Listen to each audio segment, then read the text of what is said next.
This 77-inch TV has been on this wall for nearly 5 years, but I finally found its replacement. This is the Hisense U7SG, and at 100 inches, it is massive.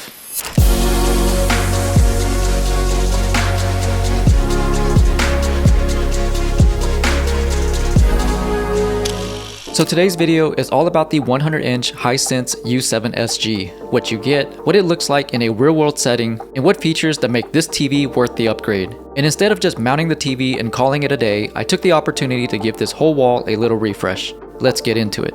Now I knew the box for a 100-inch TV is going to be big, but in person, it's ridiculous. I shared a short video of just the box on TikTok and Instagram, and somehow it got over 8 million views in less than a week. Getting this out of the box is definitely a two-person job, and thankfully our ceilings were high enough to slide the box up and out.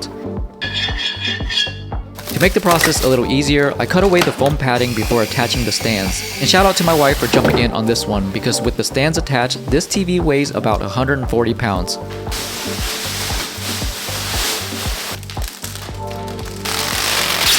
Alright, so now that it's out of the box, first things first. The bezels are nice and thin, and while the profile isn't slim, I wasn't really expecting that at this size. The panel looks glossy, but it does have an anti-reflective coating, so I'm curious to see how the reflections hold up once it's on the wall and in use. Alright, time to do the fun part. Getting the old TV down, mounting the new one, and trying not to mess anything up. If you prefer to skip this part of the video and just want to see the TV in action, timestamps are down below if you want to jump around. For a 100-inch TV, you can't just grab any wall mount off the shelf, so I went with the Mounted Beast, model MI394, and the mount calls for 6 wall studs, and we got all of them. And after discussing with my wife about what to do for this accent wall, we came up with something that definitely hasn't been in every single home makeover video for the past 3 years. Wood slat panels. I know, pretty revolutionary stuff. Jokes aside, of course we are aware that every single person on the internet has done this. But ours is different. Ours is going to have a 100-inch TV in front of it. But anyways, I actually bought these from Amazon, and they are about 9 feet by 11 inches per panel, and you get a pack of 4 panels for about 200 bucks. In total, I needed 12 panels to cover this wall. Now, normally these things are pretty easy to install, but with the curve on top, it was way more tedious, but I got it done. Alright, let's talk a bit about the Beast mount. It's rated to hold up to 275 pounds, supports screens from 60 all the way up to 110 inches, and has dual articulating arms that extend nearly 39 inches from the wall. Full tilt, full swivel, and a sliding wall plate that lets you center the TV even if your studs aren't perfectly spaced. Let's try a quick hang test.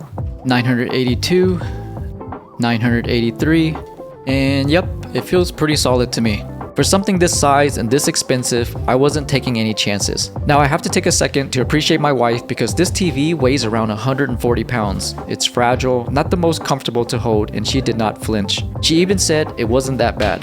Now I'll be honest, I'm probably going to keep this thing flat against the wall most of the time. But being able to pull it out whenever I need to get behind it and swap cables or add something new is a huge convenience that I know I'll appreciate down the road. And although the cuts came out pretty clean on the slat panels, there are a few gaps that I knew were probably going to happen. So that's why I will be adding these on the edge to cover it. These are the Govee Strip Light Pro. They're Matter compatible and works with DreamView to sync up with the TV for movies and gaming. I'm sure most of you guys know exactly what it does, but I'll show you the full lighting setup later. Now, the good stuff.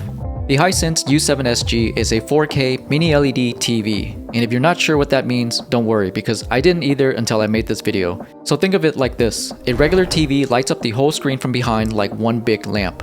Mini-LED breaks that backlight into thousands of tiny zones that can each brighten or dim independently. This TV gets up to 3000 nits of brightness, and in our brightly lit living room surrounded by windows, it does pretty well for the most part. Bright content like animated movies, YouTube, everyday TV, it all looks great. But darker scenes are a different story. Reflections become more noticeable, and even with the anti-glare coating, direct sunlight is going to be a distraction. Now in the evenings, sometimes I do find myself dialing the brightness down a bit, even with the auto dimming enabled. But to be fair, a 100-inch TV in this space is probably overkill. If your space is bigger, I don't think you'd run into the same issue at all. On the HDR side, this TV supports every major format. Dolby Vision, HDR10, HDR10+, HLG, whatever the content is running, the U7SG handles it. It's also Pantone validated and IMAX enhanced, which basically means outside companies tested the color accuracy and signed off on it, so the colors you're seeing are as accurate as they're supposed to be. Now here's something I didn't fully expect coming from a 77-inch OLED. The picture quality on this mini LED is a lot closer than I thought it would be. OLED has always been known for those deep, perfect blacks and incredible contrast, and on paper, it should be noticeably better. But sitting in front of a 100-inch screen pumping out 3000 nits, the difference is honestly minimal in real-world use. I mean, check this out. The TV looks like it's powered off, but it's actually not. And a big part of that comes down to local dimming. In simple terms, the TV is independently controlling the brightness of thousands of zones across the screen at the same time. So bright things look brighter and dark things look darker, all within the same image. For movies and shows with a lot of contrast, it's a game changer. Whether I'm watching during the day or late at night, the image looks rich, detailed, and vibrant. I really had to nitpick to find a difference from my old OLED, and for the size and value you're getting here, that says a lot. Now for the gamers, the U7SG does not disappoint. You've got a native 165Hz panel, VRR with AMD FreeSync Premium Pro to keep things smooth and tear-free. It also has auto low latency mode, which means the second the TV detects a game signal, it automatically switches into game mode without you having to do anything. And all 4 HDMI ports are 2.1, so no matter what you're plugging in, you're getting the full bandwidth across every port. There's also a game booster mode that Hisense says can push up to 330Hz at lower resolutions. That's more of a spec sheet number than an everyday use case at 100 inches, but it tells you how seriously Hisense took the gaming side of this TV.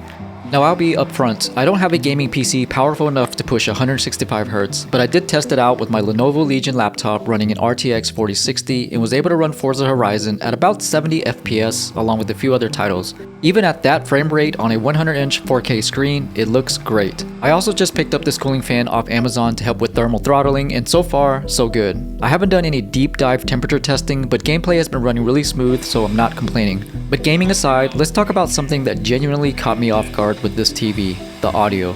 This 100-inch model ships with a 60-watt system, 2.1.2 channel, Dolby Atmos, DTS Virtual X, tuned by DeviaLay. DeviaLay is a high-end French audio brand, and their standalone speakers can run you thousands of dollars. So having their tuning on a TV at this price point is a pretty big deal. Compared to my old TV, the difference in audio is night and day, and I'm not even exaggerating. We all know most TVs have terrible built-in speakers, so when I say this one is exceptional, I mean it. Dialogue stays crisp and clear even when the volume is low. Every word comes through cleanly without having to crank it up.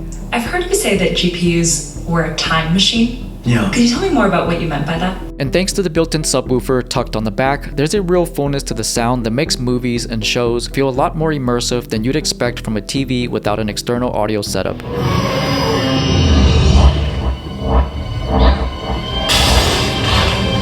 The built-in Google TV experience on this thing is also really smooth. The interface is fast and snappy. Scrolling through apps, switching inputs, pulling up content, it all feels immediate. On the connectivity side, you've got both Wi-Fi and a dedicated Ethernet port. So if you want a hardwired connection for the most stable streaming experience, that option is there. And for anyone in the Apple ecosystem, AirPlay is built in, which means you can throw content straight from your iPhone, iPad, or Mac directly to the screen without any extra hardware. No Apple TV required. It also supports Bluetooth for wireless audio if you want to connect headphones or a speaker, and there's even a built-in screen mirroring option for Android devices as well. For a smart TV in 2026, it covers everything you'd expect and then some. Now real quick, before we wrap things up, let's talk about how these Govee lights around the arch just ties the whole room together. Day to day, I'll keep it on a warm tone just for that cozy ambient glow. But when it's movie night or gaming time, I'll switch on Dream View and let the lights sync up to whatever is on screen. It just takes the immersion to a whole other level. Honestly, adding the lights was one of the best decisions I've made for this space. It goes from a living room with a big TV to something that actually feels intentional and custom. The Hisense U7SG 100-inch is just a really great TV at a price that's hard to argue with. Last I checked, it was less than $2,800, which was cheaper than the 77-inch I bought 5 years ago. Well, I hope you guys enjoyed this video. Links are in the description if you want to check it out, and I'll see you in the next one.